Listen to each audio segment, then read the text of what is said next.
और doctor serum के बाप ने बच्ची के साथ ज़्यादती की। अस्तग़फ़ार, ये बहुत बड़ी मेरा ख्याल है कि मैं कहूँ कि बहुत परेशान कौन बात है कि चलो लड़का तो ख़राब था, उसका बाप भी ख़राब था। फिर कुछ तस्वीरें थी, कुछ वीडियोस थी इसकी और डॉक्टर सीरम की, जिस वजह से ब्लैकमेल हुई हैं। यहाँ पे सारे ना खूनख्वार भेड़िए बैठे हैं जो बस कह रहे हैं कि चपको किसी तरह कोई भी लड़की आए उसका इस्तेमाल।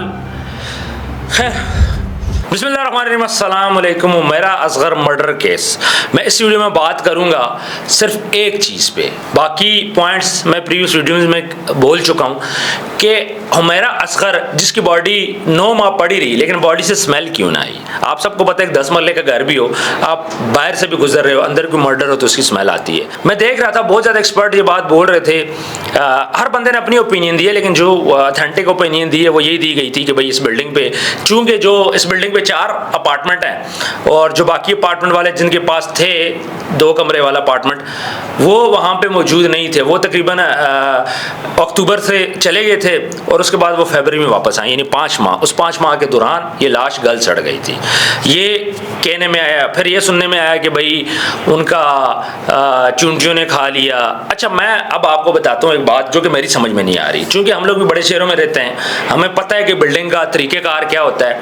हर बिल्डिंग के अंदर आपको पता है कि मोटर चलती है पानी के बगैर तो गुजारा नहीं है, जिस तरह लाइट के बगैर गुजारा नहीं है।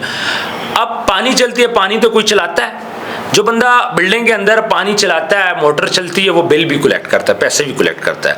फिर बिल्डिंग के अंदर सफाई भी होती है। अपार्टमेंट की सफाई तो चलो आप खुद करते हो, लेकिन बाहर एक मेंटेनेंस वाला बंदा होता है जो पूरी बिल्डिंग के ऊपर से नीचे तक सफाई करता है। डेली सफाई होती है। मोस्टली बिल्डिंग्स में ये होता है, आप कचरा जमा करते हो, शॉपर भरते हो, अपने दरवाजे के बाहर रखते हो, उसके बाद आता है सफाई वाला उठा के ले जाता है। अब ये कह रहे हैं जी चूँकि सामने अपार्टमेंट में जो बंदे थे वो तो 5 माह थे ही नहीं, तो इसलिए तो स्मेल आई ही नहीं थी। तो ये बात गलत है। सफाई वाला डेली वहाँ पे सफाई करता था, तो क्या उस सफाई वाले को स्मेल नहीं आई होगी एक दिन? क्या किसी ने इस पहलू पे सोचा कि सफाई वाला डेली वहाँ पे आता था, तो क्या सफाई वाले को स्मेल नहीं आई? अब इसमें क्या हो सकता है, पॉसिबिलिटीज़ क्या हो सकती हैं कि उसको स्मेल क्यों नहीं आई? अब आपको पता है वो डॉक्टर सीरम वाला सारा मसला वो भी है कि भाई इनको मर्डर किया गया है। 2 बंदों पे इल्ज़ाम लगे इनको मर्डर करने के अभी तक। एक तो इनकी भाभी ने इल्ज़ाम लगाया है, उमैरा असगर की भाभी ने, कि इसको मेरे देवर ने कत्ल किया है, यानी उमैरा असगर के सगे भाई ने कत्ल किया है, चूँकि वो जायदाद हथियाना चाहता था। दूसरा, मरीम नवाज़ पोर्टल पर एक एप्लीकेशन आई है इनकी दोस्त की तरफ से, और उन्होंने बोला है कि इनके बॉयफ्रेंड ने इनको कत्ल किया। 2 चीज़ें सामने आई हैं कत्ल की।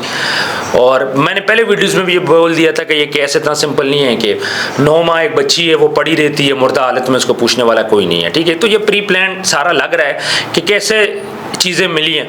हो सकता है कि जो बिल्डिंग में सफाई वाला है वो इसके अंदर मुलविस हो, उसको पैसे दिए गए हों, ये भी तो हो सकता है ना। और बिल्डिंग में आते जाते भी उसने किसी को देखा हो, चूँकि मेंटेनेंस वाला था वो पैसे भी कलेक्ट करता था, वो सफाई वगैरह मामला भी देखता था, तो हो सकता है बिल्डिंग का अमला भी उसमें मुलविस हो। अब जब इन्वेस्टिगेशन होगी चीज़ें तो खुल जाएंगी, सामने तो चीज़ों ने आना है। लेकिन स्मेल ये बोलना है जी 5 माह तक कोई नहीं था, तो क्या 5 माह तक उस फ्लोर के ऊपर कोई भी नहीं आया? फिर उसके बाद जो थर्ड फ्लोर था, इससे ऊपर भी फ्लोर थे, तो क्या उससे ऊपर वाले फ्लोर हैं उनको भी स्मेल नहीं आई? तो ये बड़ी, या नीचे वालों को भी स्मेल नहीं आई? एक इंसान था, ये कोई छोटा सा जानवर तो नहीं था। फिर ये बोला जा रहा है जी कि चुनटू ने खा लिया, बॉडी डिकम्पोज हो गई, व्हाटएवर जो भी था। लेकिन इस बिल्डिंग पे क्या उन स्टार्ट के 3 माह तो स्मेल रहती है ना, 95 डेज तो ठीक ठाक स्मेल रहती है। तो क्या 95 डेज के अंदर 3rd फ्लोर पे कोई भी नहीं गया? क्या ये कुछ सुनसान जगह थी? ये एक बिल्डिंग थी, उस बिल्डिंग में सफाई डेली होती थी ऊपर से लेके नीचे तक, तो ये सफाई जो करता है उसको स्मेल नहीं आई होगी? बड़ी हैरान कुन बात है ना कि इस पर कोई बंदा भी बात नहीं कर रहा। ना हमारे एनालिस्ट हैं वो बात कर रहे हैं, बड़े बड़े क्राइम एक्सपर्ट हैं वो नहीं बात कर रहे। और भाई बिल्डिंग के अंदर भी तो ये सारी चीज़ें होती हैं। बिल्डिंग का सिक्योरिटी गार्ड होगा, बिल्डिंग का कोई रखवाला होगा, बिल्डिंग लवारिस तो नहीं होगी। आप सबको पता है एक बिल्डिंग के अंदर डिफरेंट अपार्टमेंट होते हैं, डिफरेंट लोगों के होते हैं। एक बंदे का अपार्टमेंट नहीं है, सब मिलकर अपना एक केयर टेकर हायर करते हैं। तो क्या उस केयर टेकर ऊपर नीचे से नहीं गुजरा होगा? फिर बिजली कटती है, बिजली वहाँ पे नहीं होती या बिल नहीं जमा होता, वो मसले मसाइल भी हैं, वो मैं पिछली वीडियो में जिक्र कर चुका हूँ। लेकिन इस बात पर ज़रूर सोचिएगा। मुझे जो फील आ रही है कि बिल्डिंग के अंदर जो केयर टेकर है वो भी मुलव्वस है। और जहाँ तक उनके बॉयफ्रेंड की बात की जा रही है, जिनका बॉयफ्रेंड इनसे फिर गलत काम करवाता था, इस चक्कर में था, इन्होंने मना कर दिया था, जिसकी वजह से इनकी आपस में लड़ाई झगड़े हो गए थे। फिर इनके बॉयफ्रेंड ने इनका मोबाइल रीसेट किया था, वीडियोस डिलीट कर दी थी, फिर उनके फार्म हाउस पे लेके गया और इनका जो बॉयफ्रेंड था उसके बाप ने इनके साथ ज्यादती की। जो डॉक्टर था उसके बाप ने ज़्यादती की, उसकी बहनें थी, उसकी बहनें से गलत काम करवाती थी। उसका अपना फार्म हाउस था मीरपुर ख़ास में, और वहाँ पे पार्टीज़ होती थी, और इनका जो बॉयफ्रेंड है वो मेरा असगर को बोलता था कि भाई आप इन लोगों के साथ रिलेशन बनाओ, पैसा कमाओ, मुझे भी कमा के दो। फिर वो इनसे भी पैसों का तकाजा करता था। इस बच्ची के पास तो इतने पैसे नहीं थे, इससे क्या लेता। इनकी भाभी ने ये बात बोली है कि मेरे साथ भी बड़ा मदद करती थी, और उसके उन्होंने तो इल्ज़ाम डाल दिया इसके भाई पे, लेकिन जो प्राइम मिनिस्टर पोर्टल पे आया है उन्होंने इल्ज़ाम किस पर डाल दिया, इसके बॉयफ्रेंड डॉक्टर सीरम उस पर डाल दिए। तो आस्ता आस्ता चीज़ें खुल रही। मैंने पहले वीडियोज़ में बोल दिया था कि ये सिंपल इतना चीज़ नहीं है कि 9 माह एक बंदा रहता है, गायब होता है, कोई पूछने वाला उसका नहीं है, पॉसिबल नहीं है। अगर वो गायब थी तो उसके घर वाले पता कर सकते थे, जिस तरह के उनके चचा ने बोला कि जी ये हमें इनके घर का नहीं पता था। आपको घर का नहीं पता था तो आजकल लोकेशन ट्रेस हो जाती है। जब आपका कोई अपना आपका अजीज गायब हो जाता है ना, हमारे जो बच्चे हैं ना, एक दिन भी ना गायब हो तो उसके बाद हमें ना टेंशन शुरू हो जाती है, एक दिन भी बात ना हो। तो हम लोग कोशिश करते हैं, उनको ढूंढते हैं, और आजकल किसी को ढूंढना 1 मिनट का काम है। और फिर उसके बाद जिन इंडस्ट्री के अंदर जिधर वो काम करती थी वहाँ से भी आपको एड्रेस वगैरह मिल जाता, मसला नहीं था, लेकिन ढूंढा नहीं गया। क्या इसको प्री प्लान कत्ल किया गया है?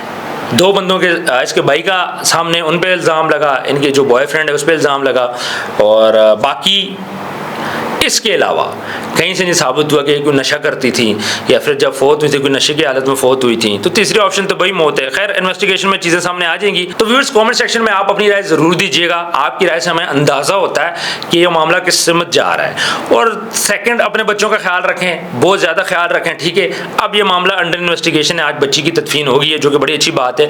पहले इसके घर वालों ने उनकी मैयत लेने से भी इनकार कर दिया था, जिससे लग रहा है कि वो इसमें मुलव्वस हैं। लेकिन दूसरी साइड पर जो डॉक्टर सीरम का नाम सामने आया है, और डॉक्टर सीरम के बाप ने बच्ची के साथ जाते की, अस्तगफार, ये बहुत बड़ी मेरा ख्याल है कि मैं कहूँ कि बहुत परेशान कौन बात है कि चलो लड़का तो ख़राब था, उसका बाप भी ख़राब था, उसकी बहनें भी साथ मिली होती है, एक का नाम सबा था, दूसरे का नाम मैं भूल गया हूँ, ये लोग भी उसके साथ थे। मतलब पूरी फैमिली इसमें मुलव्वस थी यार। इस बच्ची को वो टॉर्चर करते रहे, अजियत करते रहे, और इसने अपनी दोस्तों को बताया रो रो के। फिर कुछ तस्वीरें थी, कुछ वीडियोस थी इसकी और डॉक्टर सीरम की, जिस वजह से ब्लैकमेल हुई हैं। आजकल ये हो रहा क्या है, हर जगह कुछ तस्वीरें निकल आती हैं, वीडियोज़ निकल आती हैं, ये सोशल मीडिया पर चल के आ रहा है, हमारी ड्रामा इंडस्ट्री में चल के आ रहा है। एक बड़ा अच्छा ये अपना काम करती थी, इनका करैक्टर था, कभी हमने कोई गलत चीज़ इनके बारे में नहीं सुनी थी, कोई नशे वाली बात नहीं सुनी थी, एकदम से चीज़ें सामने आती हैं। लेकिन क्या हुआ, इस बच्ची की जान आज चलेगी। आज इस बच्ची को इंसाफ मिलना चाहिए। और हमारी जो ड्रामा इंडस्ट्रीज हैं इसमें भी आप सबको चाहिए होश के नाखन लें, अपनी बच्चियों को एटलीस्ट ना भेजें।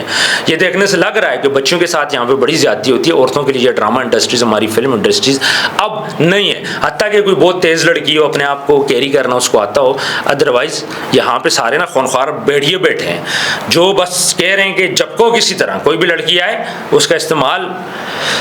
खैर नेक्स्ट जो फर्दर अपडेट आएंगी मैं आप लोगों के साथ शेयर करूंगा, और अपना ढेर सारा ख्याल रखिएगा। मिलते हैं नेक्स्ट वीडियो में। अल्लाह हाफिज़।